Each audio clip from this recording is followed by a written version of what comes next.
Então vamos lá, pessoal, bom dia. Então vamos começar ali, ó.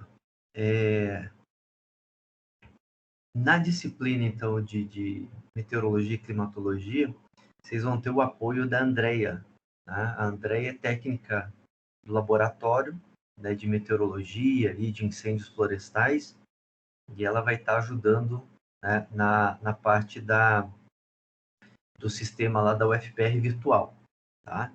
Então, depois entrem na UFPR virtual, na disciplina, lá já vai ter a ficha 2 da disciplina de meteorologia. Então, ali vai ter a nossa sequência das matérias, questão de avaliação, as atividades síncronas, né, e assíncronas.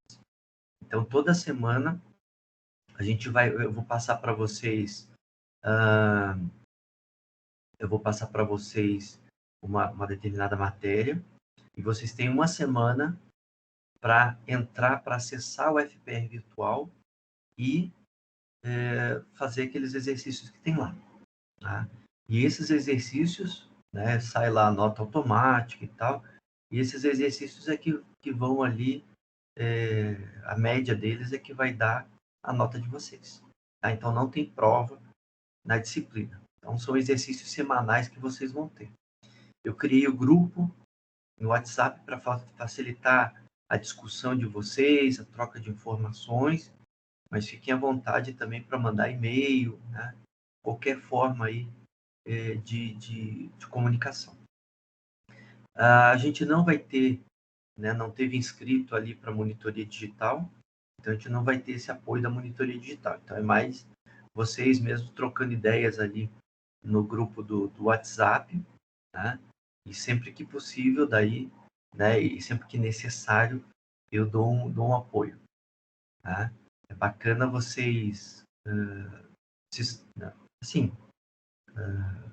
todo exercício ele merece um certo tempo, né, e uma certa discussão para fazer. Então é bacana vocês tentarem, né, e ó, chegamos até esse pedaço aqui, a gente não consegue mais. Aí daí eu dou um apoio para vocês. Bom? Então, bom dia, quem chegou agora? A Bruna? Tudo bem, Bruna? Então, vamos lá. Então, pessoal, eu vou compartilhar aqui com vocês a aula de hoje. Deixa eu pegar aqui.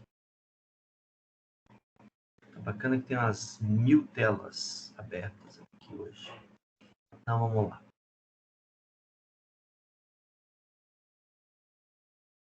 Estão vendo? Sim. Sim. Então, tá bom. Só deixa eu mudar aqui. Então, vamos lá. Pessoal, qualquer dúvida que vocês tenham, qualquer curiosidade, podem parar a aula em qualquer momento aí, que eu não estou vendo vocês, né?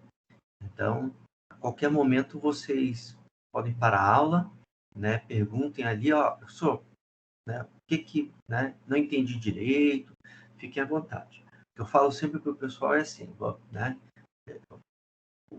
O erro, né? Vamos tentar diminuir os erros aqui dentro, tá? Então, qualquer pergunta, qualquer dúvida é sempre bem-vinda, né?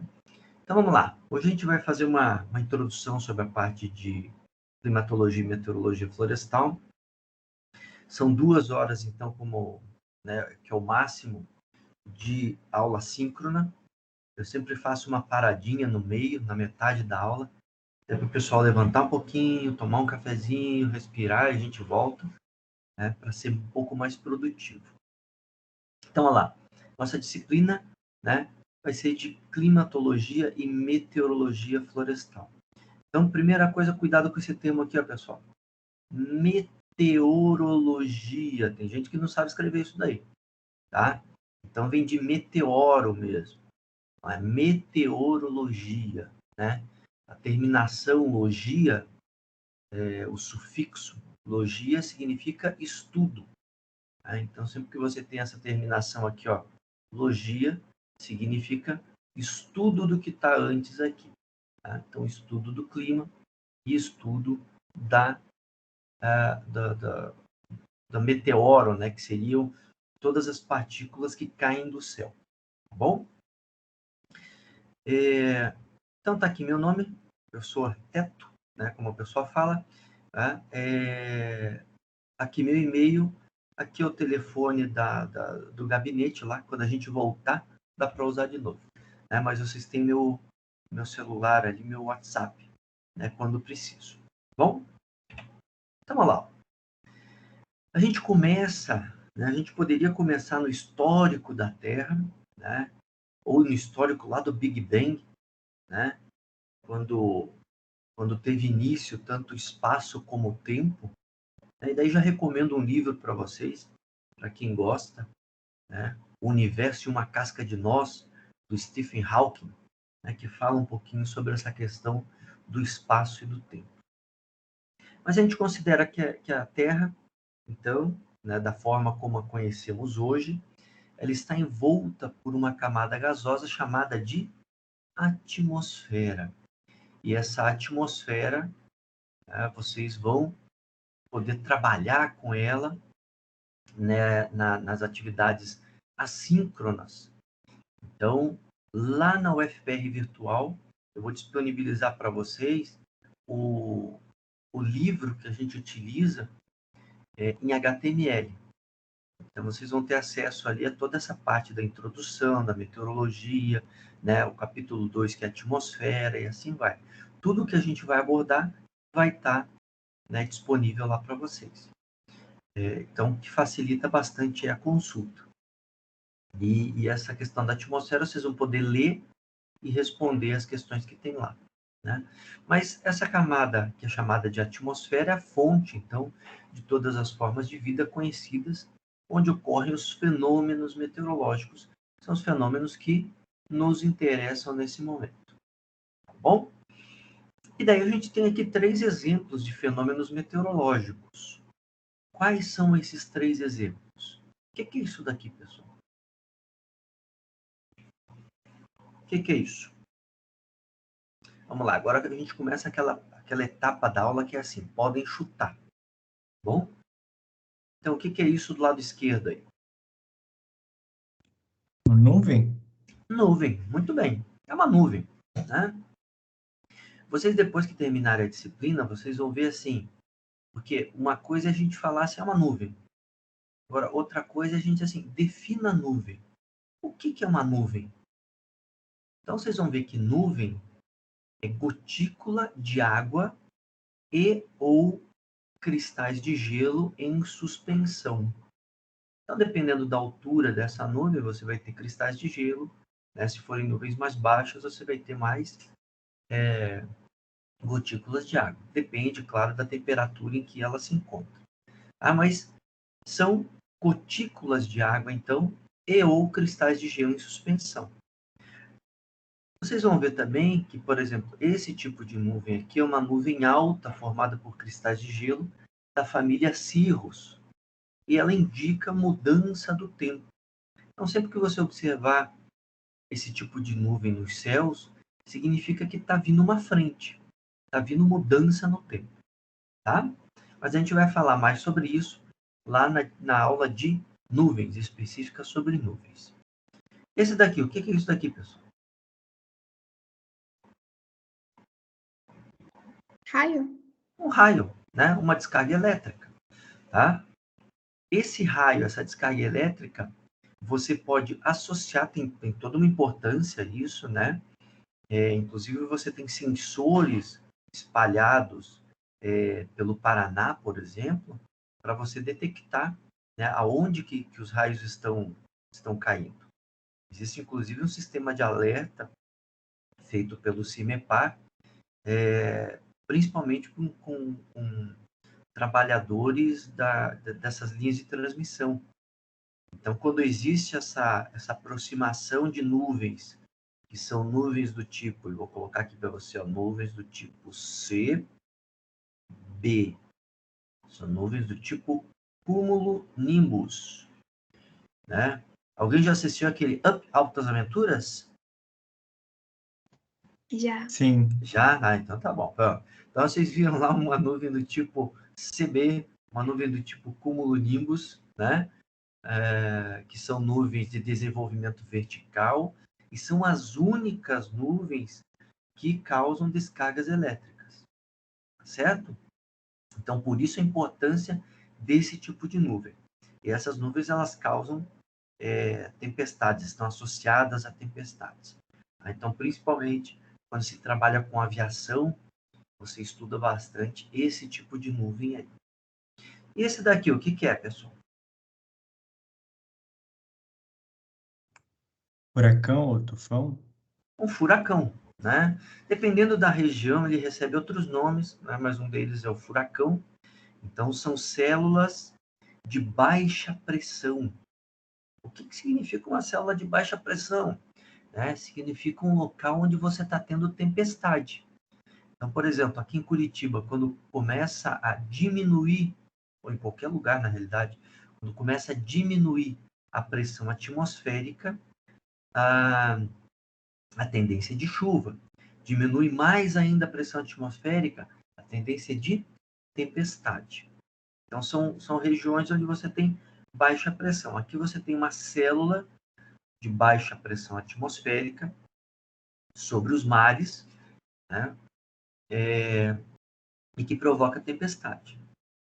Tá? Então, vamos lá. Existem algumas divisões da meteorologia e da climatologia. O que acontece? Até o século XVIII, a gente não tinha, estava tudo no mesmo pacotão, né? Tanto a climatologia como a meteorologia. À medida que as pesquisas, a ciência foi se desenvolvendo, foi necessário se separar, né, e se classificar esses estudos. Então, e acabou gerando, num primeiro momento, uma divisão entre a climatologia e a meteorologia, mas dentro daí, depois desses dois estudos, você tem uma divisão. Então, por exemplo, você tem lá a meteorologia física, que estuda os processos físicos que ocorrem na atmosfera, como radiação, temperatura, precipitação, evaporação, raios, entre outros.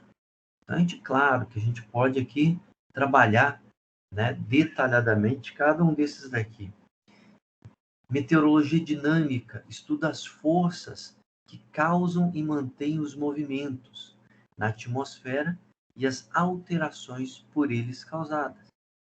Aí, nesse momento, o pessoal já começa a ver assim, estou vendo aqui processos físicos, forças, e daí vocês começam a lembrar de uma matéria que vocês adoram, que é física, não é mesmo?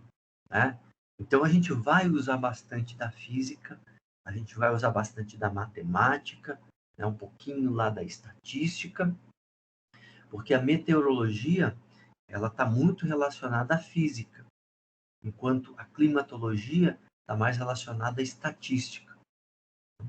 Então, não fiquem, né, com receio de perguntar, né, as questões já que vocês viram lá na física, a gente pode retomar aqui. Tranquilo? Então, vamos lá. Meteorologia sinótica. Essa daqui é perguntinha de concurso, tá? O que é meteorologia sinótica, né? Então, a meteorologia sinótica estuda os fenômenos atmosféricos a partir de observações simultâneas em uma região com finalidade de previsão do tempo. Então, a meteorologia sinótica trabalha com previsão do tempo. Então, quando você olha lá na televisão, no jornal, a previsão do tempo, né? Hoje em Curitiba a mínima é 9, a máxima é 15, e assim vai, né? Toda essa previsão do tempo, não só essa, né? Mas, dando um exemplo aí da temperatura, ela é trabalhada pela meteorologia sinótica. Então, né? Então, a mínima a máxima, temperatura mínima 8, temperatura máxima 15. E agora, temperatura instantânea em Curitiba, qual que é? É 12, né?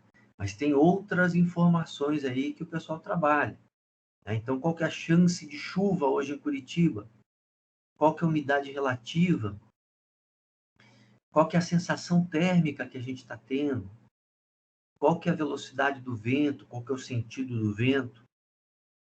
Precipitação, pressão atmosférica, visibilidade, né? Índice de raios ultravioleta. Então, tudo isso é trabalhado aqui na meteorologia sinótica.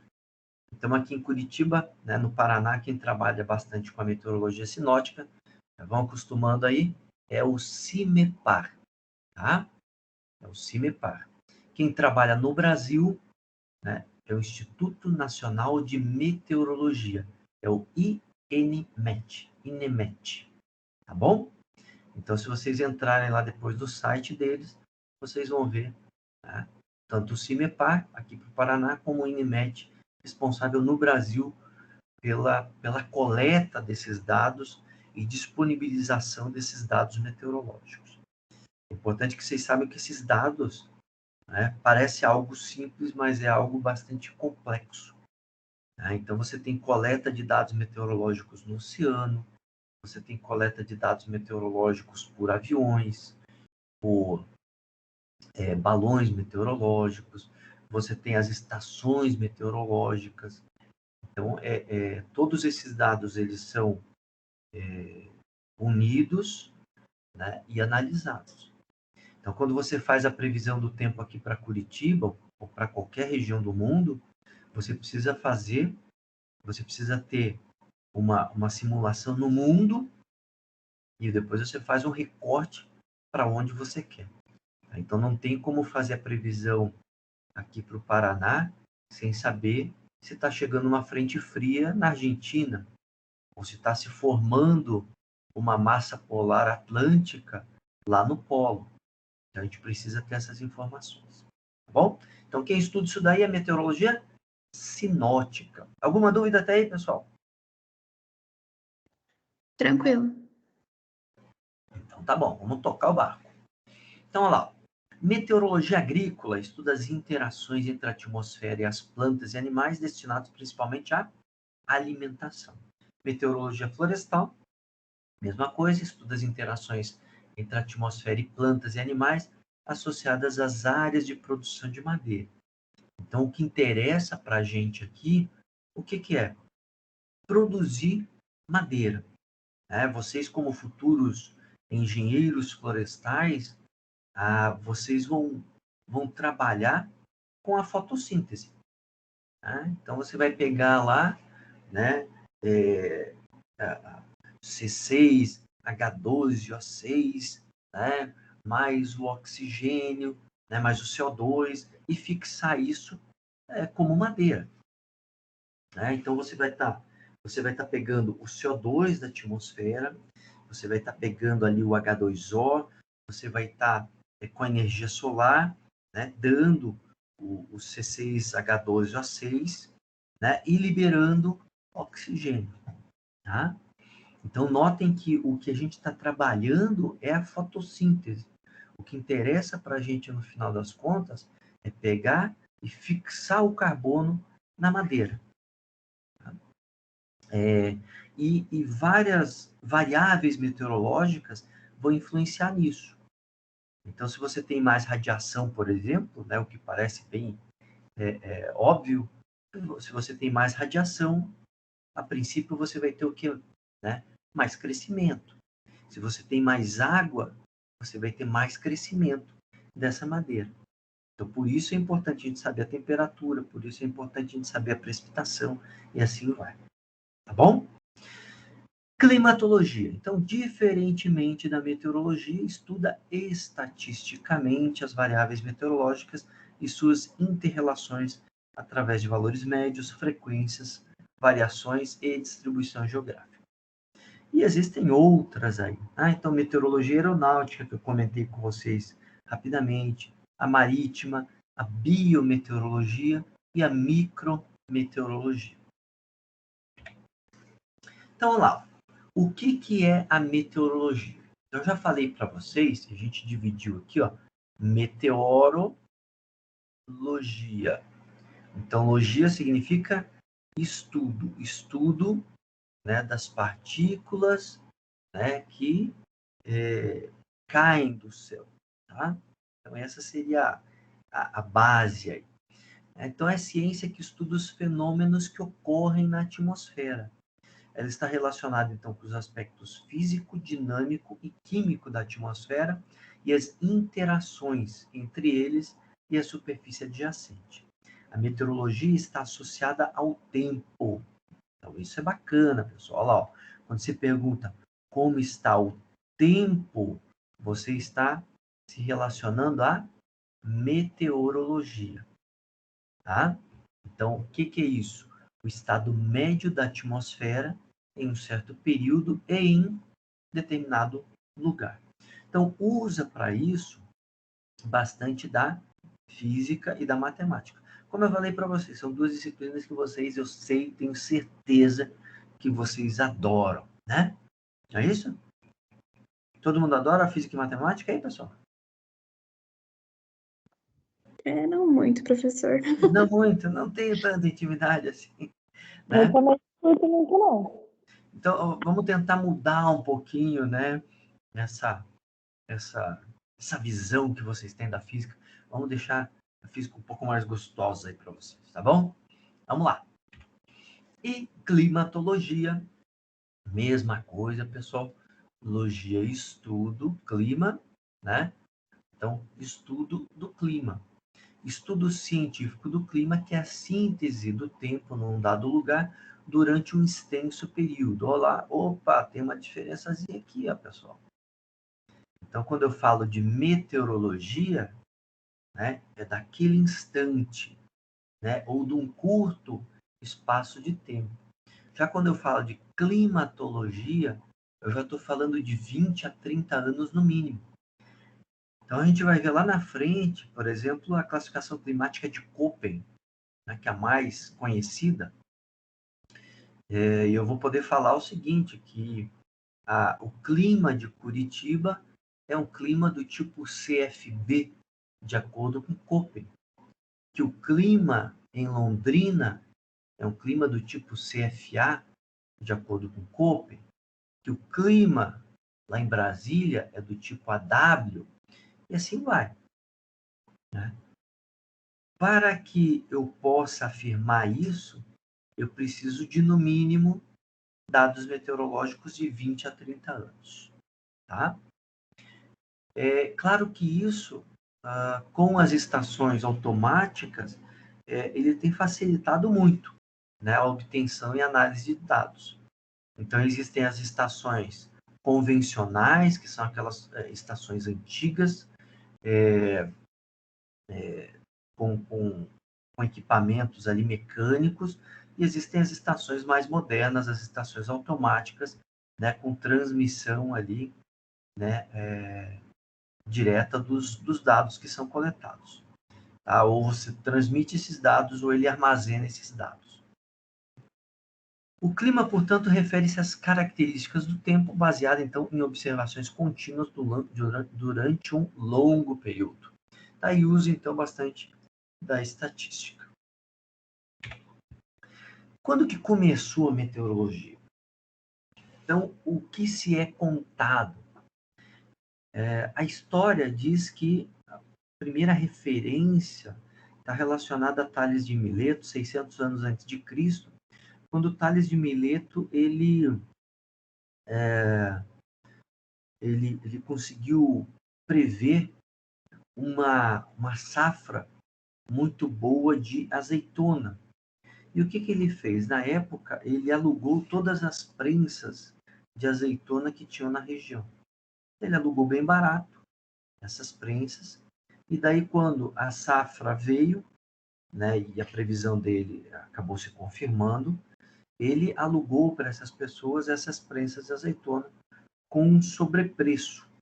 E ele ganhou muito dinheiro com isso, né?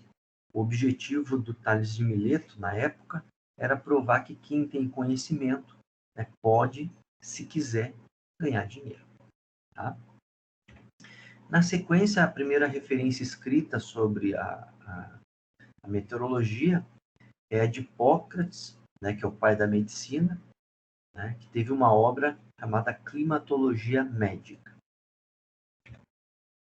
Depois, a primeira obra específica é atribuída a Aristóteles, 350 anos antes de Cristo, né, chamada Meteorológico. Né? Nesse livro, nessa obra do Aristóteles, ele tratava de temas como nuvens, chuva, neve, vento, granizo, trovão, furacões, fenômenos óticos como arco-íris e halos. Né? O que são halos, pessoal? Já que ninguém perguntou, ninguém tem dúvida. Então, vamos lá.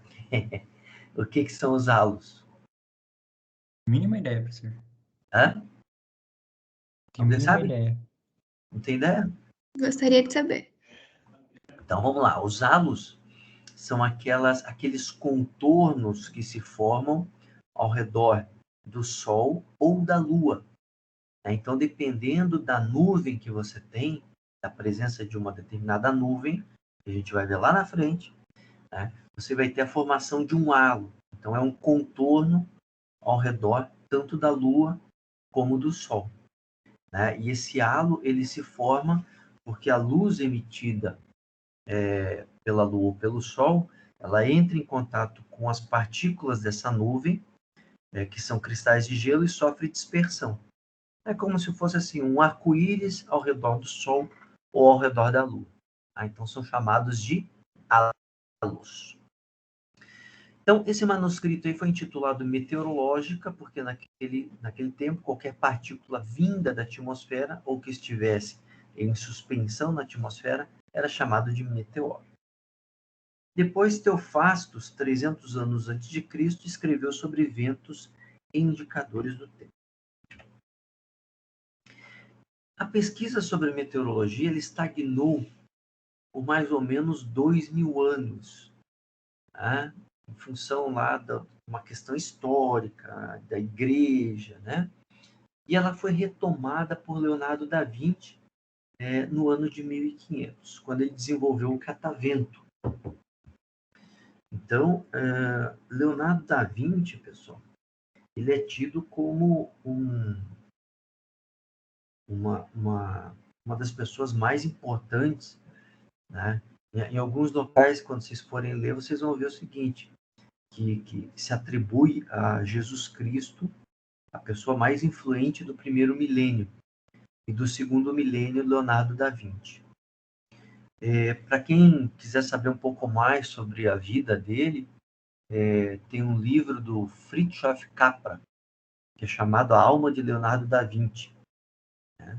Então, o Capra, que é americano, ele começou a pesquisar sobre Leonardo da Vinci, as obras do Leonardo da Vinci, e ele queria saber o seguinte, até onde que o Leonardo da Vinci conseguiu avançar. E ele viu que as obras eram tão profundas que ele teve que consultar vários especialistas, né, para poder entender e poder fazer essa análise que ele pretendia. Então, Leonardo da Vinci nada mais foi do que escultor, pintor, arquiteto, engenheiro, músico, anatomista, naturalista, matemático, inventor, astrônomo e filósofo. Né? Então, ele trabalhou muito ali com a parte de drenagem de águas, né? Analisava muito isso. Tinham várias obras, né? E essas obras retratavam alguns detalhes muito interessantes. Você pega, por exemplo, a obra dele chamada Virgem do Rochedo, você tem ali exemplos que o pessoal da geologia analisa muito, né? Tipos de erosão. Você tem ali retratado uma espécie, uma flor que é endêmica lá da onde ele pintou esse quadro. Você sabe a época que ele pintou por causa da floração dessa espécie. Então, um detalhamento muito interessante, tá? Então, vale a pena para quem quiser ler um pouquinho mais a respeito. Além disso, só para vocês saberem, os livros do Leonardo da Vinci são os chamados os Códex, né? Só metade deles são conhecidos. Metade se perdeu ao longo da história. Então, na realidade, a gente conhece metade da obra dele e, mesmo assim, ele surpreende em função dos avanços que ele teve. Depois, então, do Leonardo da Vinci, você teve uma continuidade, uma sequência aí das descobertas relacionadas à meteorologia. Em 1592, o Galileu desenvolveu o termômetro, e daí vamos lá de novo. Metro, terminação metro, significa medida, e termo significa... Vamos lá, pessoal, isso está fácil. Termo significa o quê? Calor? Calor, temperatura, né? A gente vai ver que calor e temperatura tem uma pequena diferença ali. Mas metro significa medida e termo, temperatura. Então, Galileu, em 1592, desenvolveu o termômetro. Então, determina, em um momento, a temperatura. Depois, um discípulo de Galileu, o Castelli, ele desenvolveu o pluviômetro. Olha lá de novo, pessoal. Metro, medida. Plúvio significa o quê? Chuva? Chuva, muito bem. Né? Então, o Castelli, tá? Em 1639, desenvolveu o pluviômetro. O pluviômetro vai medir o quanto de chuva a gente teve. E depois, um discípulo dele, Torricelli, em 1643, desenvolveu o barômetro. Metro, medida, e baro significa Pressão? pressão. Então, né, com esse experimento aqui, a experiência de Torricelli, que a gente vai falar na próxima aula, ele desenvolveu, né, conseguiu determinar a pressão atmosférica.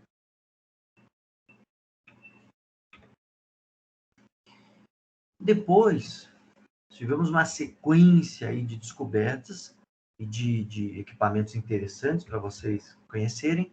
Então, Duque de Toscana, em 1650, instalou a primeira estação meteorológica.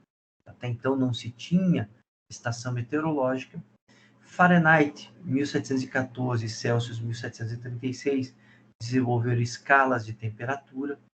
Pitot, em 1732, um tubo de aspiração para a velocidade instantânea do vento.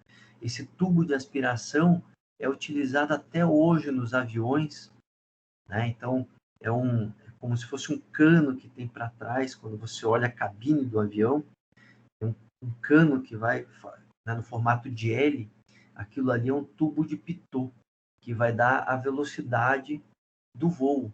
Tá? Hadley, em 1735, ele relacionou os ventos dominantes à rotação da Terra. A gente vai falar mais sobre isso lá quando a gente for falar de ventos. Lambert, em 1769, iniciou a higrometria. E agora, pessoal? Agora complicou, né? Metria significa medida. E higro significa o quê?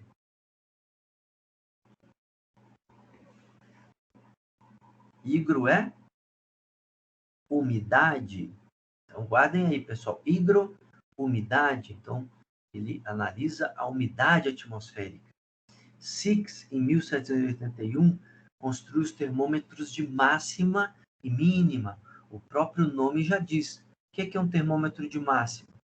Vai marcar a temperatura máxima, né, de um determinado período. O que é termômetro de mínima?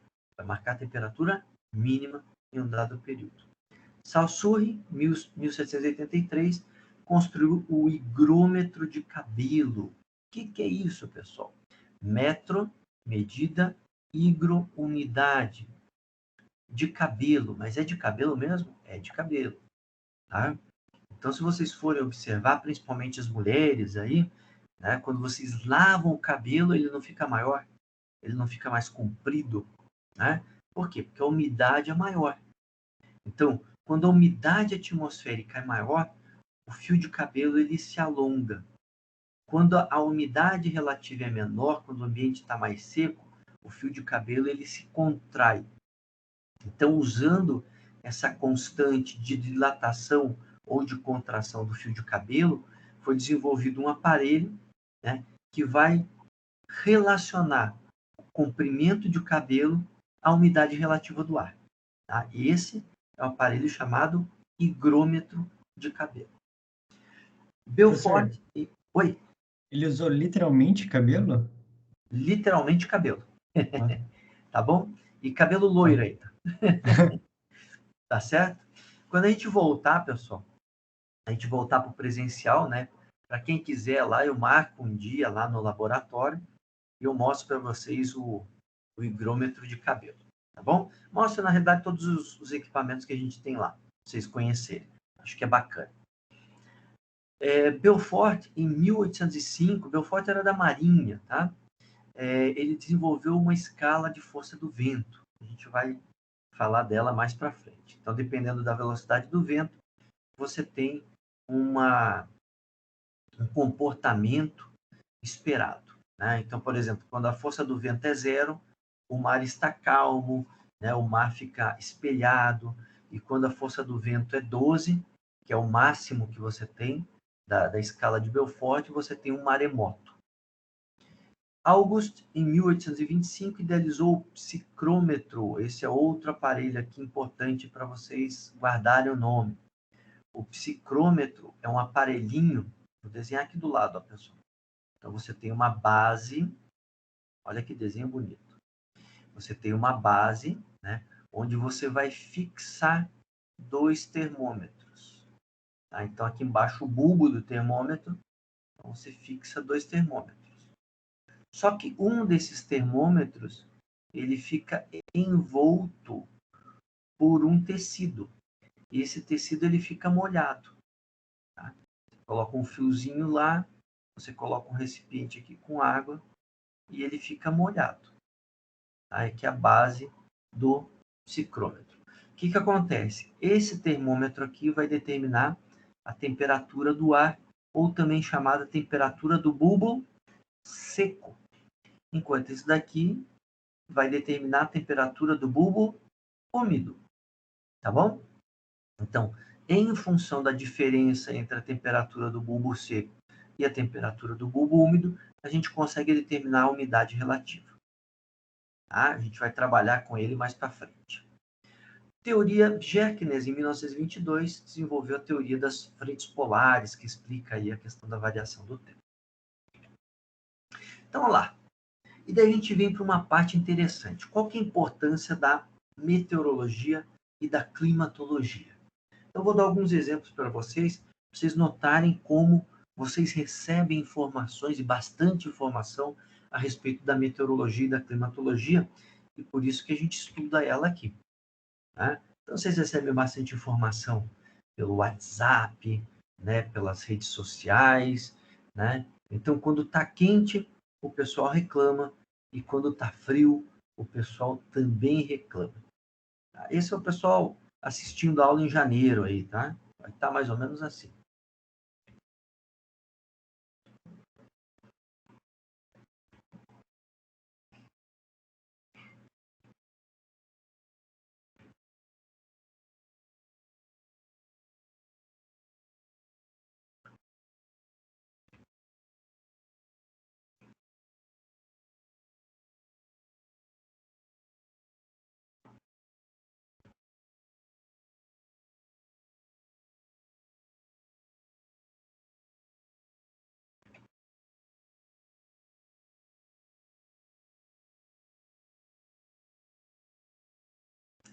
Saindo um pouquinho da parte mais de WhatsApp e companhia, indo para os avisos meteorológicos. Então, vocês têm como se cadastrar na Defesa Civil e receber alertas de tempestade, de granizo, né? Então, aqui é um alerta, um aviso meteorológico do Instituto Nacional de Meteorologia, que eu falei para vocês, tá? Dizendo, né, que vai ter tempestade, que a severidade, né, o perigo dessa tempestade, né, e dando algumas informações a respeito dela. CPTEC, né, o Instituto Nacional aí de Pesquisas Espaciais, também trabalha com a meteorologia sinótica, que agora você já sabe o que é.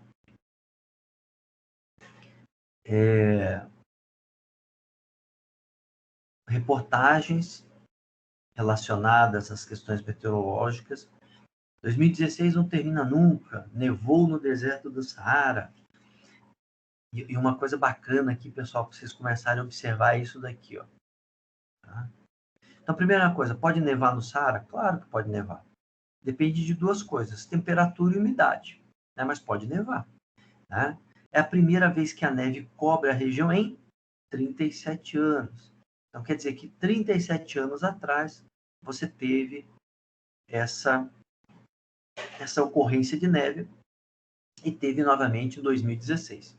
Tá? Então, notem que a climatologia, né, ela é cíclica. Às vezes vai esquentar, às vezes vai esfriar, e assim vai. E agora entrando na importância da meteorologia e da climatologia florestal para a nossa área, qual que é a importância de vocês estarem fazendo essa disciplina? Então, olha lá, ó. No viveiro, tá?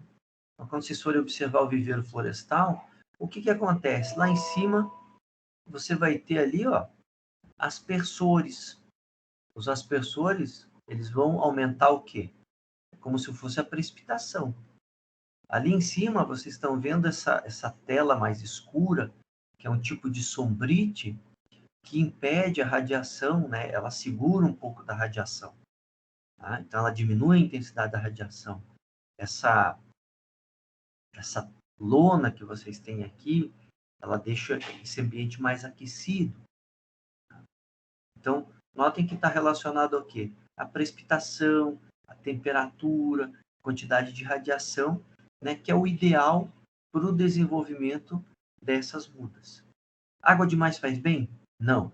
Água de menos? Não também. Então, você tem um ideal. Temperatura demais? Não. Temperatura de menos? Não. Você tem uma faixa que é ideal para o desenvolvimento delas. Então, isso vai estar relacionado depois, por exemplo, quando vocês forem ver lá na frente pragas e doenças florestais, vocês vão ver que existem fungos que se desenvolvem aqui caso esse ambiente esteja muito úmido, esteja muito sombreado. Tá? Então, notem que existe essa relação e que é importante vocês conhecerem um pouco disso. Tá? Então, desenvolvimento de mato competição. Então, por exemplo, foi plantada uma mudinha aqui, ó. Se você não cuidar, né, a mato-competição, essa vegetação aqui do lado, vai acabar matando essa muda aqui. Então, você tem que vir aqui, tem que fazer um coroamento, você tem que fazer uma roçada. Tá? Essa planta que está aqui do lado, ela vai crescer mais rapidamente, dependendo da temperatura e dependendo da precipitação. Então, podem observar agora, o capim, ele até agora, né? A gente está terminando o inverno hoje, começando a primavera. Então, o capim não crescia tanto, ele não cresce tanto no inverno. Então, você não tem que fazer tanta operação florestal. Agora começou aí a esquentar, começou a chover mais, o capim vai se desenvolver mais rapidamente. Aqui, ó. Alguém sabe que espécies são essas daqui? É um consórcio de espécies aqui, né? Aqui tem uma espécie e essa outra espécie aqui. Alguém sabe o que é?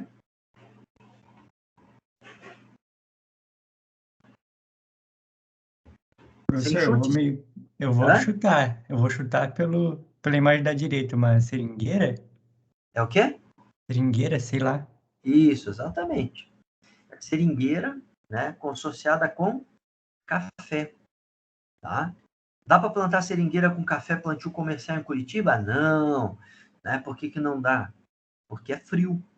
Mas dá para plantar lá em Londrina, que já é um clima do tipo CFA. E aqui o café, ele está um café mais sombreado, inclusive. Tá? Então, esse zoneamento florestal, ele pode ser feito com dados meteorológicos, certo? Aqui, atividades de poda.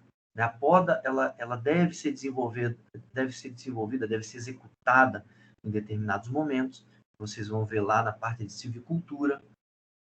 A parte toda de colheita, ela tem uma influência com relação à precipitação. Então, choveu demais, pode fazer colheita? Não, a colheita cessa. Então, o que a gente costuma falar é o seguinte, que quando chove, o pessoal da silvicultura gosta. Por quê? Porque está molhando muda, né? Eles não vão ter problema na silvicultura. E o pessoal da colheita detesta, porque eles não conseguem colher a madeira. Controlador automático de estufas. Então, quando você faz a secagem de estufas, e vocês vão ver lá em secagem de madeira, isso, vocês vão trabalhar um pouquinho, né, com isso daqui. Tá? Então, vocês vão ver lá, aqui, ó, pessoal, bulbo seco e bulbo úmido, tá? Vapor, tá? Ventilação. Tá? Então, nada mais é do que você está trabalhando com as variáveis meteorológicas. Tá? Para pequenas empresas, a secagem é feita ao ar livre. Tá? Então, vocês vão ver na parte de secagem de madeira os métodos de empilhamento de madeira, né? E essa secagem de madeira vai estar muito influenciada com a temperatura, com o vento, com a umidade relativa. Os incêndios florestais, né? Que o pessoal está comentando muito, principalmente nos últimos 2 anos. Então, você tem aí os incêndios florestais em função da baixa precipitação, alta temperatura, velocidade do vento. Então, cada um desses vocês vão ver em uma área. Então, eu falei lá para vocês de viveiro, vocês vão ver com a professora Dagmar. Falei ali para vocês de secagem de madeira, vocês vão ver com o professor Klitsky. Tá? Aqui, a parte de incêndios florestais, vocês vão ver com o professor Batista. A parte de pragas e doenças, vocês vão ver com o professor Newton. E assim vai. Tá? Então, todas as áreas, todas as disciplinas, elas vão ter uma relação com essa parte de variáveis meteorológicas. Quando você faz lá até quando você faz um painel de madeira, né, um compensado, com a professora lá, Rosilane, vocês vão ver que tem lá a prensa, ela tem uma determinada pressão, tá? As unidades de pressão a gente vai ver na próxima aula. Então, uma torre de observação, é a mesma torre que tem ali no Cifloma, na Escola de Florestas, né, para observar a ocorrência de incêndios.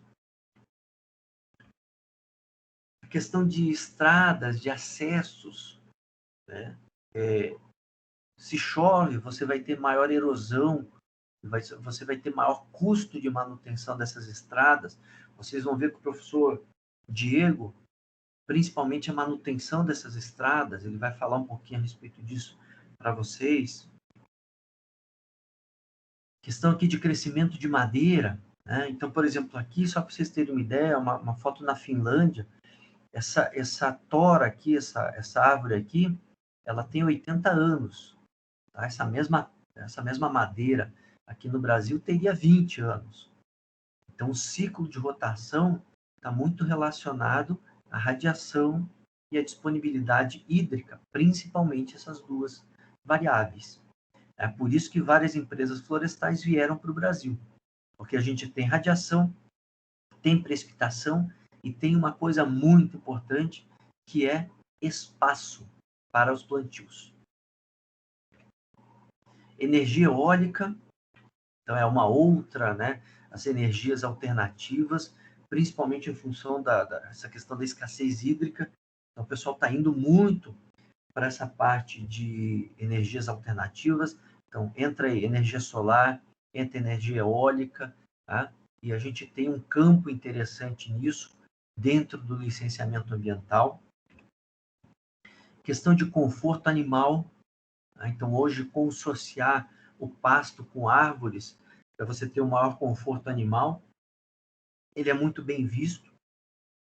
Tem sido estudado aí na medicina veterinária, por exemplo. Aí, só para vocês terem uma ideia, né, o charolês, aí, né, numa área de pasto consociado com árvores.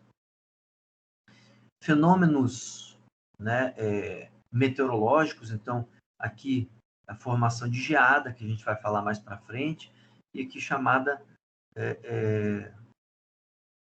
na verdade, aqui é uma nuvem de evaporação, né, que se forma em função da temperatura. A temperatura da água maior, a temperatura do ar aqui menor.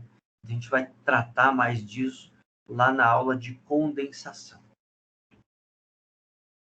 O arvorismo, ou também chamado de arborismo, né, que foi desenvolvido lá na Costa Rica por pesquisadores que estudavam a copa das árvores. Então, hoje é uma atividade de recreação florestal e que está condicionada a, digamos, a um bom tempo, né, para a realização deles. Fenologia das espécies, né, então a coleta de sementes, a época de floração, também estão relacionados às vezes a temperatura mínima, às vezes a precipitação. Aqui a gente tem a questão do zoneamento.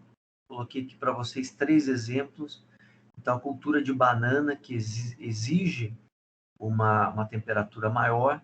Cultura de abacate, que é pouco mais tolerante à temperatura, então pode ser uma temperatura um pouco menor.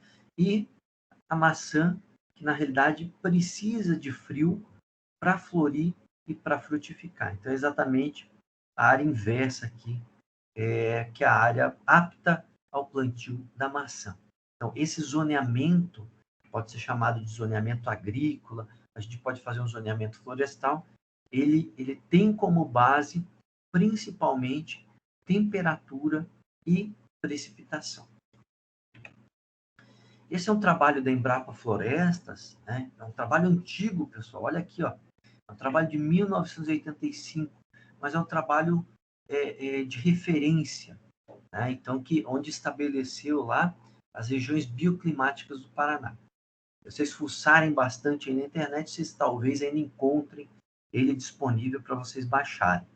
Né? E ele mostra no estado do Paraná quais são as espécies que a gente deve plantar. Ele indica algumas espécies. Então, por exemplo, aqui, eu vou trabalhar lá em Irati, em Inácio Martins, nessa região aqui, eu vou plantar essas espécies aqui. Né? Eu vou trabalhar lá em Londrina, lá né, no extremo norte do Paraná, Rolândia aqui, né? Eu vou trabalhar com essas espécies aqui, certo? Essas espécies aqui, elas não toleram frio. Tá? E cada espécie, claro, que é recomendada para diferentes finalidades. Tá? E a gente entra numa parte aqui interessante, que é a chamada mudança climática. Né? E agora eu gostaria de fazer uma paradinha com vocês. Né? Vamos fazer o seguinte agora aqui, ó. Deixa eu voltar aqui para a nossa telinha. Então vamos fazer o seguinte, pessoal. Ficou alguma dúvida até aqui ou não? Tudo tranquilo? Alguma curiosidade? Tranquilo, professor. Tranquilo? Então tá. Então vamos fazer assim, ó. Já deu quase 1 hora. Então vamos fazer uma paradinha. Fazer aí 15 minutinhos para vocês levantarem, tomarem um cafezinho, respirarem e pensarem um pouquinho em mudanças climáticas. A gente faz essa paradinha aí e daqui a pouco a gente volta para a gente conversar um pouquinho sobre mudança climática. Tá bom? Que é um tema bastante atual e eu acho que é importante vocês terem uma visão sobre isso. Tá certo? Certo. Então tá bom, pessoal. Bom cafezinho aí. Até daqui a pouco. Vamos fazer o seguinte, ó, 9h30 agora. Vamos dar um tempinho a mais para vocês. 9h50 vocês podem voltar, tá bom? Beleza, professor. Tá bom, então. Até já, pessoal.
Pessoal, estão todos aí de volta? Eu tô. Aqui. Eu tô. Vamos fazer a chamada aqui, Lucas. Aqui. Aqui, Fernanda, Presente. Bruna. Tô aqui. Então tá bom. Então vamos lá, pessoal. Vocês continuam vendo a apresentação, né? Sim. Sim, então vamos lá. Então passei aqui, voltei para a apresentação agora. Deixa eu mudar de novo aqui o ponteiro. Então lá, pessoal. Mudança climática. Então, por que eu coloquei esse tema aqui para vocês? Porque é algo que volta e meia está na mídia e, né, que a gente precisa ter uma posição a respeito. Então, quando perguntarem para vocês assim, mudança climática, o que você acha da mudança climática? Tá? Então, vocês precisam ter uma base, uma informação a respeito disso. Né? Se eu perguntasse para vocês três hoje, o que vocês acham da mudança climática ou das mudanças climáticas? O que vocês acham? O que vocês me diriam? Acho tenso, né? Eu diria que é uma coisa natural, porém que precisa de certa atenção Uhum. também. Aí, ó. Né? Então, eu vou mostrar um pouquinho disso para vocês. Né? Então, vou mostrar algumas informações, elas não se limitam a isso que eu estou apresentando. Né? Então, hoje a gente tem o IPCC, que trabalha com a questão que acredita que está tendo uma mudança climática ocasionada pelo homem, e tem o NIPCC, que diz que não. Então, você tem um órgão, tem dois, né, que cada um tem uma visão diferente aí. Então, eu vou apresentar um pouquinho disso para vocês, mas é aquilo que eu falei. Né, vocês podem procurar tanto no site do IPCC como no site do NIPCC informações complementares, tá? Então, tem muita coisa para avançar a respeito disso. Então, olha lá. A primeira coisa que eu gostaria de apresentar para vocês é que existem 3 causas das oscilações do clima. Como eu falei, né, quando a gente estava falando lá do clima, né, do aquecimento, quando eu comentei com vocês ali rapidamente do deserto do Saara, que nevou, e que nevou há 37 anos, o clima também é assim, né? Então, às vezes ele vai subir, às vezes ele vai descer, né? Ele vai fazendo isso daqui, né? O que causa isso? Então, você tem causas astronômicas, causas naturais e causas antropogênicas. Então, gênica, origem no homem, tá? Então, assim, então tem causas... Quais são as causas das oscilações climáticas? São essas daqui. Se vocês pegarem aí vários livros, vocês vão ver que são essas 3. Tá? E tem o homem aí, tem a contribuição do homem. A questão hoje, e que é difícil de responder, é assim, até onde o homem é ocupado? Então, vamos lá. Então, a primeira coisa, causas astronômicas. Então, eu vou dar um exemplo aqui para vocês. Tá? Eu vou dar esse exemplo aqui. Para quem quiser saber mais a respeito, procurem um pouquinho sobre o chamado ciclos de Milankovitch. Tá? O Milankovitch, ele foi um matemático russo e é ele que desenvolveu essa teoria, que né, ele relacionou esses ciclos com a questão das eras glaciais, né, e teve uma correlação boa. Então, eu vou trabalhar com vocês só um aqui para vocês entenderem um pouquinho qual é a ideia. O Milankovitch, então, ele tem o seguinte, que a órbita da Terra ao redor do Sol, ela é praticamente circular e ela vai se modificar ao longo do tempo até praticamente elíptica. E esse período em que ela se altera é um período de mais ou menos 100 mil anos. O que acontece com isso? Opa, se a Terra está aqui, né? Olha lá o meu pontinho que eu estou colocando a Terra ali, pessoal. E se a Terra está aqui, a quantidade de radiação que chega até aqui é diferente da quantidade de radiação que chega até aqui. Então, eu posso dizer que a radiação que chega nesse momento aqui é maior do que a radiação que chega nesse momento aqui. Certo? Então, isso é uma causa astronômica. O que a gente pode fazer para mudar isso daí? Nada, né?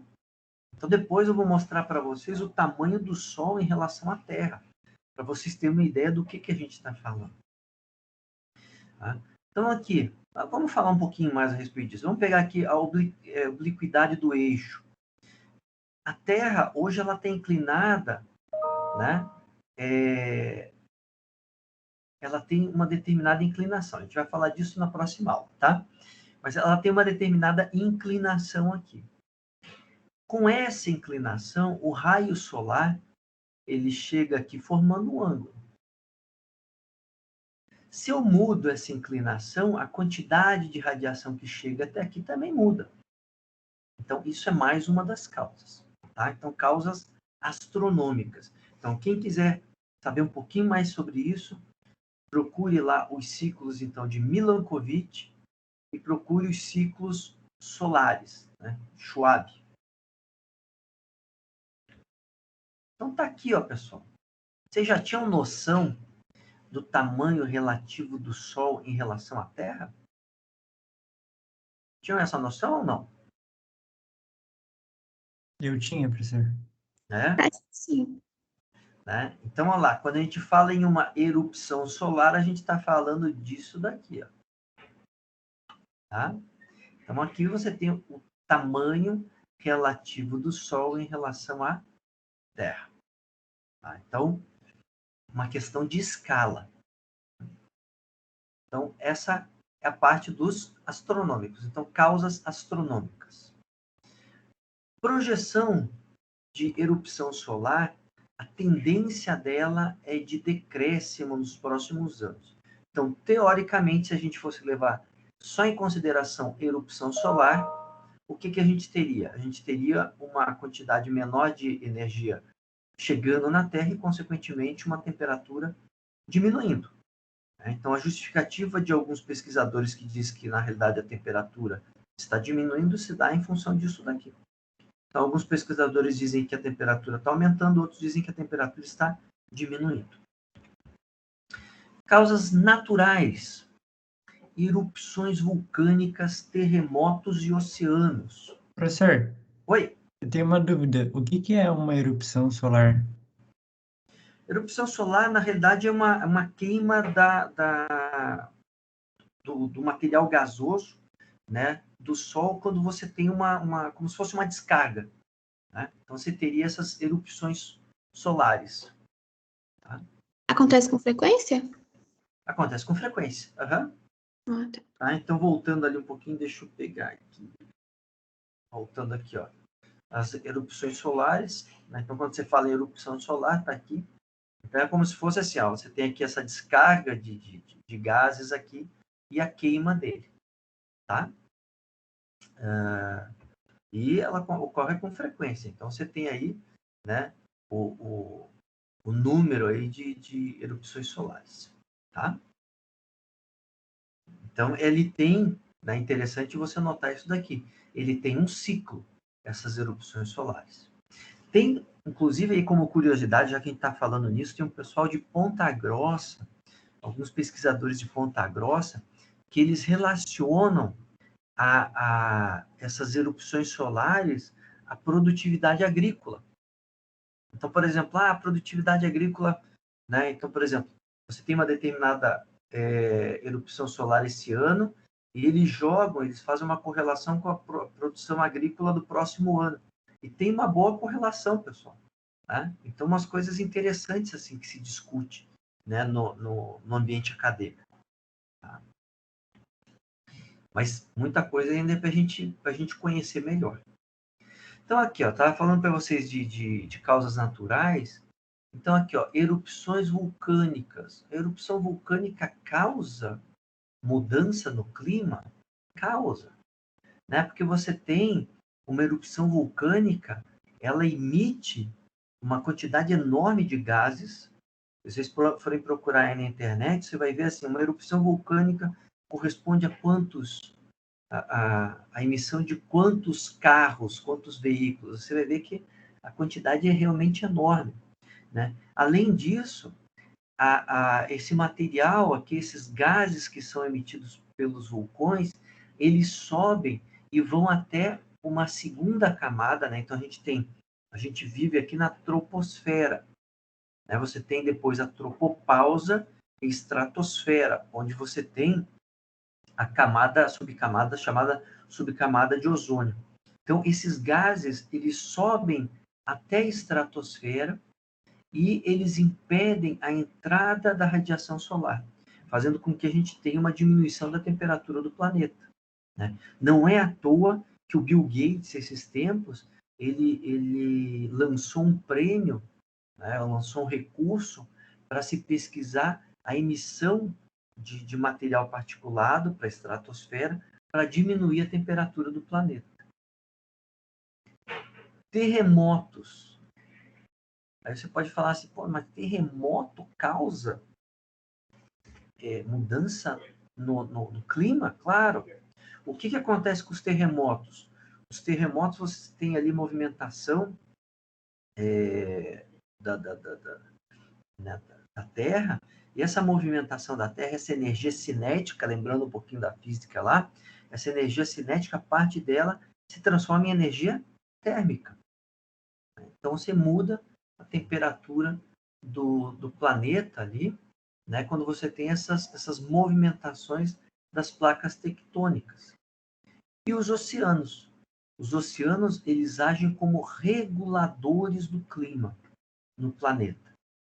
Então, os oceanos, eles têm um alto, vou colocar aqui para vocês, ó, Czinho. O que é esse Czinho?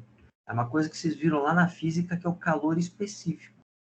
Então, o que acontece? O oceano, ele esquenta lentamente e ele esfria lentamente.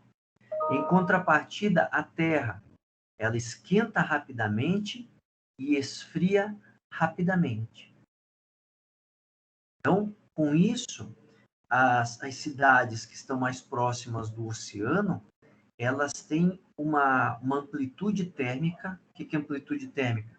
A diferença entre a temperatura mínima e a máxima, ela é menor do que uma cidade que está no interior. Uma cidade que está no interior, a diferença entre a temperatura mínima e a máxima é maior. Por quê? Porque não tem essa proximidade com o oceano, né? Então, é chamado de efeito regulador do clima. Opa, voltando.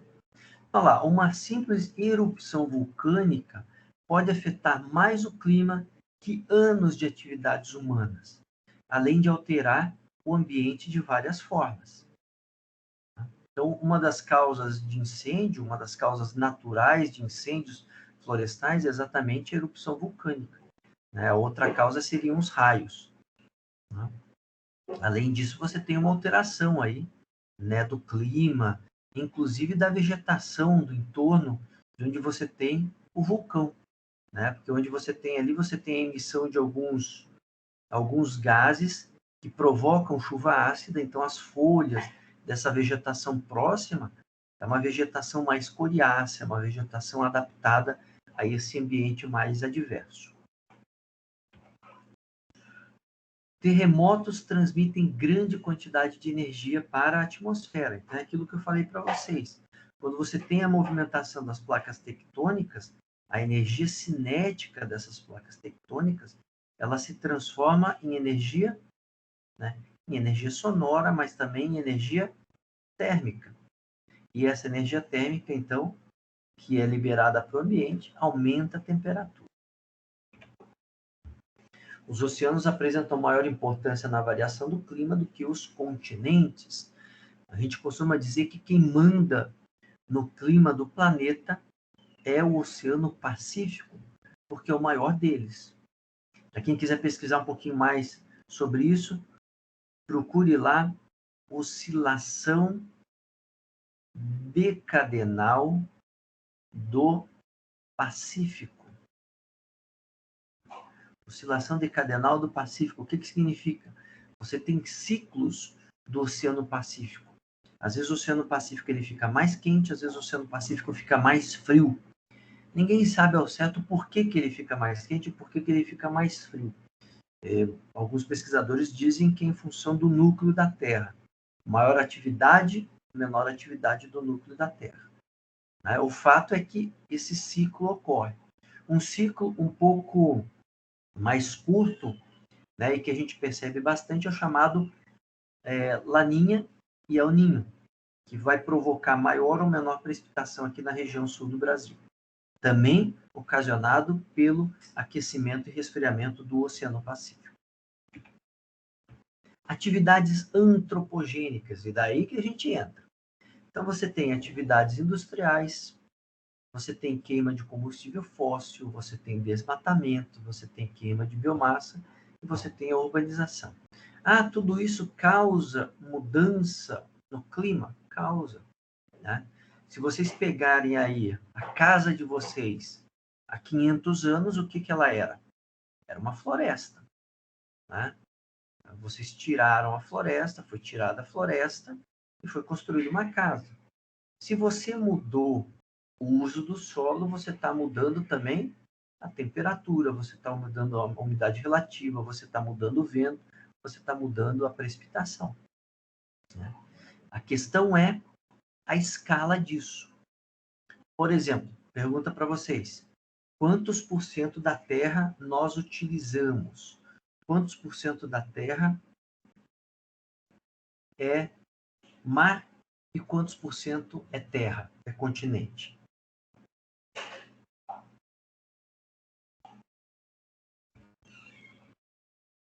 Vai lá, pessoal, podem chutar. Estão pesquisando aí? Acho que eu falaria uns 70% mar. Isso aí. Né? Então, 70% o que é? Água. Água. E 30%? Terra. Terra. Então, já é isso aí, pessoal. Então, primeira coisa, se 70%, olha que bacana que escrever com o mouse, ó. 70% aqui é água, quem vai mandar no planeta é o oceano, né? Aí a gente tem 30%. 30% é terra e desses 30%, um pedaço desses 30%, a gente desenvolve essas atividades aqui. Ou a gente faz a mudança no uso do solo. A grande questão é assim, até quando que o homem está interferindo no clima? E daí vem uma coisa bacana para vocês. A gente considerar microclima, mesoclima e macroclima. Então, microclima é, por exemplo, o quarto de vocês aí é um microclima. Se vocês fecharem a porta e ligarem o aquecedor, você está mudando o microclima desse ambiente aí. Tá? Quando você fala em mesoclima, a gente já está falando de estado, a gente já está falando de país, e macroclima a gente está falando do globo. Então, será que, e daí as perguntas que a gente vai fazendo, será que as atividades industriais humanas, elas estão interferindo no microclima, no mesoclima ou no macroclima? Será que essas atividades humanas já estão interferindo no macroclima? Não sei. Né? A gente não sabe. Então, qual que é a visão que pelo menos eu tenho hoje? Né? Que eu não sei se as atividades industriais estão interferindo aqui no macroclima. Mas, independentemente dessas atividades estarem ou não interferindo aqui, eu tenho uma série de ações, uma série de atividades que eu posso propor para melhorar a qualidade de vida. Então, por exemplo, quando eu falo em arborização urbana, quando você planta uma árvore, né, eu estou melhorando o microclima. Eu estou fazendo com que ali embaixo você tenha sombra, você tenha mais umidade relativa. Então, uma árvore é importante? É importante. 10 árvores mais importante. E assim vai. Então, não quer dizer que pelo fato de eu não estar modificando o macroclima, eu não vá plantar árvore. Não quer dizer que pelo fato de eu não estar desmatando, ou que o meu desmatamento não interfira no macroclima, que eu não vá cuidar da água, que eu não vá fazer com que aquela água seja protegida, aquela nascente ou aquele rio. Estão entendendo? Então, muita gente hoje utiliza a mudança climática de forma política e de forma a conseguir recursos.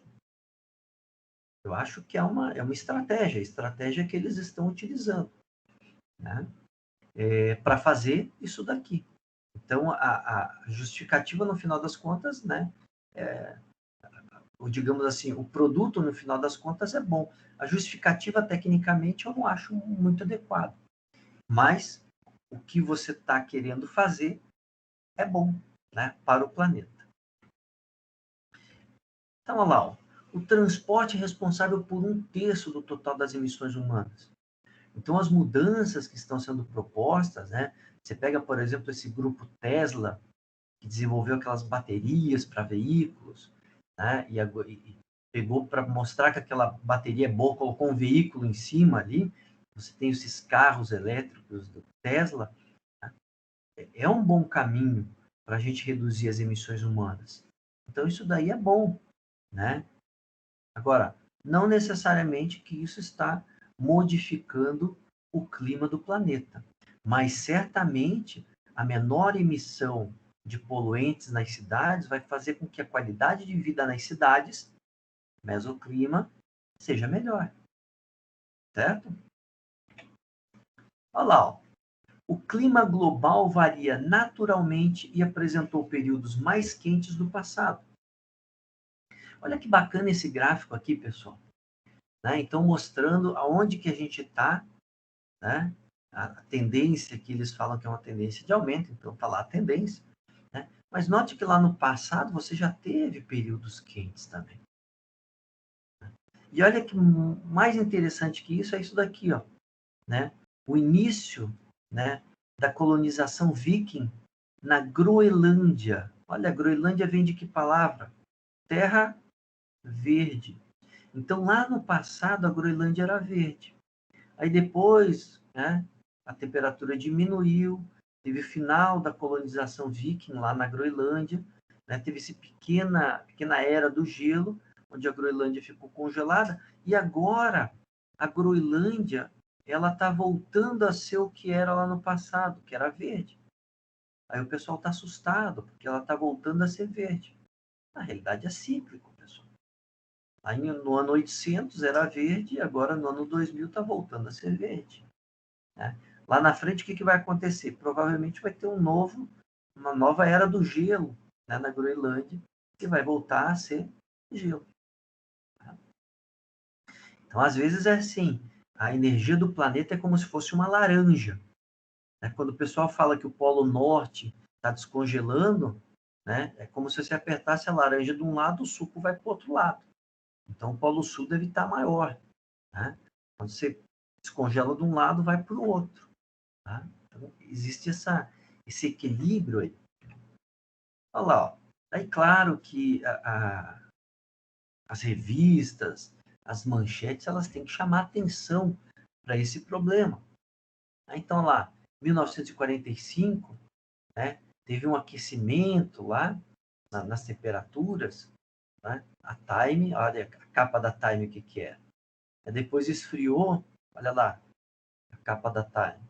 Esquentou de novo, olha lá, né? O urso lá, perdido lá, né?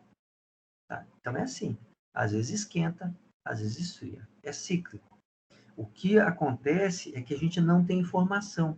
As informações que a gente tem, elas são muito pontuais. Então, por exemplo, existe um local que é chamado Lago Vostok, que o pessoal tem pesquisas, né, de anos ali. Mas você não pode extrapolar isso para o resto do planeta. O que aconteceu lá não necessariamente aconteceu no resto do planeta. Então, é uma pesquisa pontual do entendimento do clima. Além disso, olha lá, ó, São Paulo em 1890 e São Paulo em 2011. Mudou, pessoal, o uso do solo. Olha aqui. O que acontece com a radiação que a gente vai ver depois? O que acontece com a absorção desses raios, com a emissão desses raios?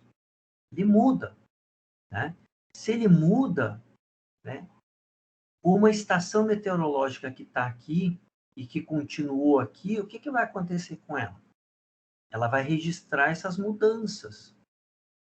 Então, se o ambiente ele ficou mais quente, ele ficou mais quente porque você mudou todo o entorno daquele local, ele vai registrar isso. Hoje não se sabe o quanto disso corresponde à urbanização. Então, por exemplo, se eu faço aqui, ó, vou fazer um gráficozinho para vocês. Se eu faço um gráficozinho, né? Aqui, ó, a temperatura está aumentando. Mas quanto dessa temperatura que aumentou em função da mudança do ambiente? Então, no final das contas, eu posso ter isso daqui, a temperatura se mantendo constante ou a temperatura diminuindo. Eu não sei qual é a influência do ambiente nessa estação meteorológica.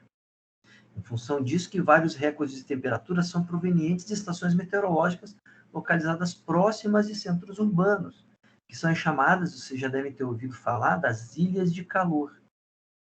Dentro das cidades, nós temos as ilhas de calor, que são os locais mais urbanizados, industriais, e você tem as ilhas chamadas ilhas de frescor, que são onde você tem os remanescentes florestais, onde você tem os parques, as unidades de conservação. E a gente trabalha bastante nisso. Então, por isso que é importante a gente trabalhar com arborização, porque você está minimizando, né, esse efeito aqui. É importante a gente trabalhar com parques, com unidades de conservação. Terra, como vocês viram, planeta água, né? 70% é planeta água. Tá? Os oceanos absorvem praticamente 50% do CO2 produzido pelas atividades humanas. A capacidade do oceano absorver CO2 tem reduzido ao longo do tempo, e isso preocupa. Tá? Então, o verdadeiro vilão está aqui. Né? Por que a capacidade do oceano diminuiu? Né? Então, diminuiu da década de 80 aqui para a década de 90. Né? O que está acontecendo aqui com o oceano, com as algas que absorvem boa parte do CO2? A poluição dos corpos de água, sobretudo dos oceanos, é algo que a gente precisa trabalhar. Eu falo sempre para o pessoal que água é estratégia. Né? E, infelizmente, o pessoal só sente isso quando seca o poço. Secou o poço, como agora, né, crise hídrica, ameaça de apagão energético, aí o pessoal, opa, né, a gente deveria ter se planejado melhor, opa, a gente deveria ter economizado um pouquinho mais. Né? Enquanto isso, o que está acontecendo? O pessoal estava poluindo os rios, estava poluindo os oceanos. Né? Então, é algo estratégico a questão da água. A gente deve trabalhar muito com a água, e o engenheiro florestal, ele tem esse vínculo não só com a floresta, mas com todos os serviços ambientais que a floresta traz. Entre eles, a questão de abastecimento de água. Os oceanos cobrem, então, mais de 70% da superfície terrestre, o que resulta em uma maior influência na regulação do clima que os continentes.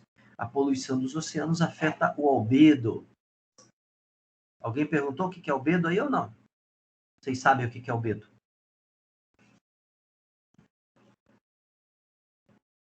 Todo mundo quieto. Eu lembro que tem alguma coisa a ver com o quão branco é, alguma coisa. Mais ou menos. Né? O albedo, o que é? Ele diz respeito à refletividade de uma superfície quando ela é iluminada pelo sol. Tá? Então, por exemplo, o branco ele reflete todas as cores, né? A refletividade alta, né? Enquanto o preto absorve mais. Tá? Uma refletividade baixa. Tá? Então, o albedo nada mais é do que o que você tem de reflexão quando a superfície é iluminada pelo sol.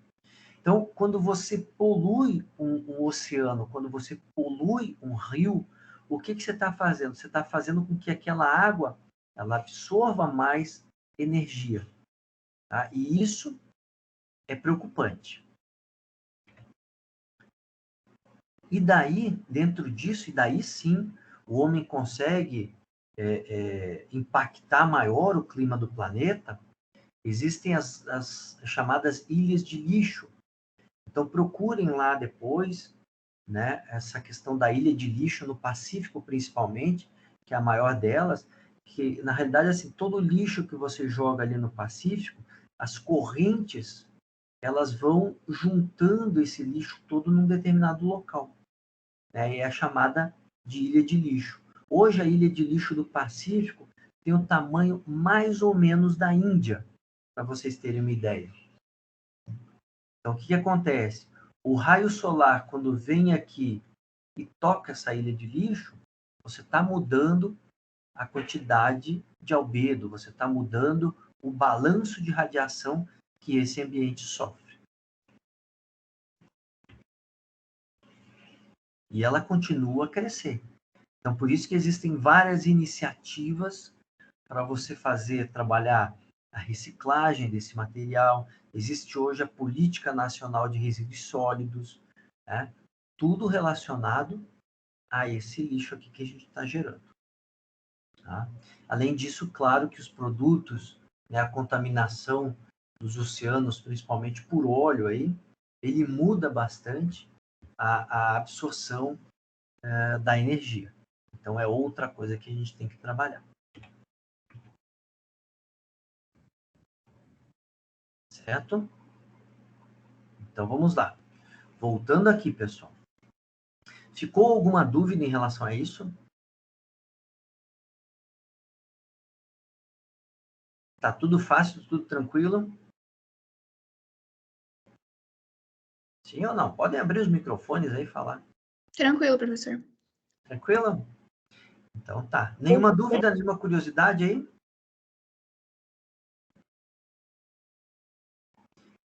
Essas informações ajudaram vocês aí com relação a mudanças climáticas? Mais umas interrogações aí para vocês? Tá? Ajudou sim, professor. Hã? Ajudou sim. É? Eu Então pesquisei tá. imagens da ilha de lixo, é realmente enorme. É preocupante. Então, é assim, é uma coisa que a gente tem que sempre, dentro da... O que eu recomendo para vocês aí é o seguinte, se aprofundem, aproveitem bastante a universidade, né? Sempre que tiver estágio, sempre que tiver iniciação científica, monitoria, se envolvam, né? Porque 5 anos passa muito rápido, né? E quanto mais vocês se envolverem, mais informação, mais currículo vocês vão ter, tá? E a gente, né, traça essas estratégias de até profissionais mesmo. Então, quando a gente fala que a água é uma questão estratégica, está muito relacionada a isso, né? Não só o consumo, não só a energia, né, das hidrelétricas, mas está muito relacionada à questão da floresta mesmo. Tá? Então, a floresta produz uma série de serviços ambientais, por isso que tem pagamento por serviços ambientais, para quem quiser aí, né, se envolver mais com a área de economia, de política. Então, tem essa linha para ser trabalhada, para evoluir muito. Né? Você tem aí a beira dos rios, que às vezes não tem vegetação. Né? Quando não tem vegetação, ocorre erosão na margem dos rios, e essa, né, com a precipitação, e esse solo, né, esse material vai tudo para a água. Então, às vezes, quando não tem, choveu e não tem água numa cidade, o que significa? Significa que as matas ciliares daquele local, onde é feito o abastecimento para aquela cidade, eles não estão protegidos, não estão adequadamente protegidos. Então, vai todo aquele sedimento para a água, e a Sanepar aqui no Paraná, ela para o abastecimento, porque é muito caro tratar aquela água. Então, a gente tem que trabalhar com a chamada restauração da mata ciliar, a restauração da área de preservação permanente. É uma outra coisa, né? Que é um campo aí de atuação para vocês, né? E que está relacionado a isso que a gente está tratando. Tá bom? Então, pessoal, então é o seguinte, lembrando então, tem mais 2 minutinhos aí. Lembrando então, eu vou disponibilizar para vocês, né? Vou pedir para a André disponibilizar lá na UFPR Virtual o teste. Na realidade não é um teste, na realidade é um exercício que vocês têm que fazer, né? Tem até aí o comecinho da próxima semana para vocês finalizarem e que cada exercício desse, cada semana que corresponde à atividade assíncrona, vai totalizar a nota de vocês. Bom? Notem lá a questão da ficha 2 e eu vou pedir para ela disponibilizar também algumas tabelas que a gente vai tratar nas próximas aulas. Então, quando a gente for falar na próxima aula lá de pressão atmosférica, a gente vai usar algumas tabelas para correção da pressão atmosférica. Então, dê uma olhada nesse material lá também. Tá? E qualquer dúvida, só mandar mensagem no grupo do WhatsApp. Bom? Tá, professor, sobre o grupo aqui no Teams, qual que é o meu e-mail que o senhor cadastrou aí? Eu posso dar uma olhada ali depois. Posso dar uma olhada e mandar no grupo ali. Na realidade, é o que vem ele cadastra automático, tá? Eu acho, porque a Bruna me falou que ela também não tá no grupo, eu acho que o Lucas também, então não sei. Então vamos fazer o seguinte, me manda vocês três, vocês podem me mandar ali o e-mail que vocês utilizam no grupo mesmo do WhatsApp, que daí eu acrescento vocês aqui de novo no Teams. Tá bom. Tá? Que ele usa, na realidade, o cadastro que vocês têm lá no SIGA. Mas daí eu dou uma olhada lá qual que vocês têm, e daí aviso vocês, né? Porque para as outras disciplinas vai dar a mesma coisa, e cadastro novo de vocês. Tá bom? Daí a gente vê se dá certo. Mas independente, na próxima semana eu disponibilizo o link lá para vocês entrarem. Tá bom? Tá bom, professor. Então, tá bom. Pessoal, então, bom restinho de semana para vocês, e até a próxima semana, tá? Obrigado, Obrigada. professor. Boa semana. Tchau, tchau. Até Boa mais. Tchau, semana. tchau.